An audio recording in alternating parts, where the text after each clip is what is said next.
Hello guys! Welcome to my channel. This is Tom Ronno Disena TV Vlog.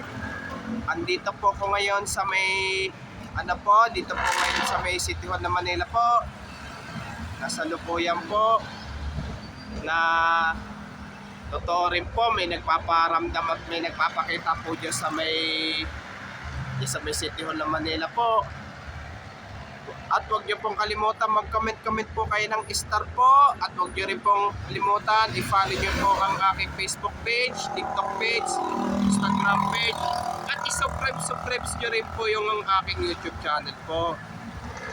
Kaya po ko dito, pero ang dami po nagsasabi po ay ang dami po nagpapakita at magpaparamdam po yun diyan sa loob po ng City Hall ng Manila po.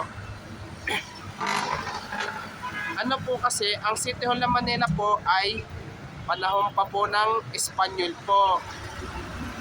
Panahon pa po ng Espanyol po. Pero tinitignan po mula sa taas po, ang City Hall po ng Manila po ay hugis at taul po siya. Hugis at taul po, tinitignan po mula po sa taas po.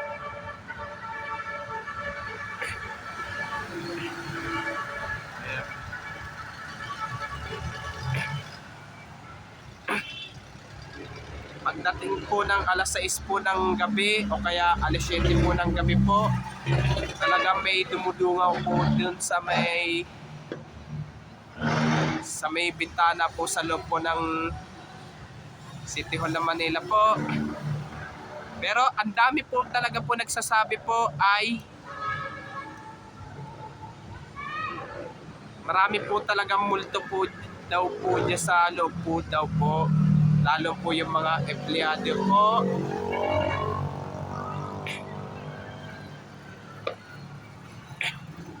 Bali ito, tutak nakapag-vlog na rin po ako ng mga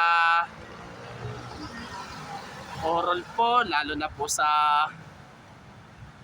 Fort Santiago, Manila Film Center at Balete Drive po. Ito po, oral vlog ko na rin po ito.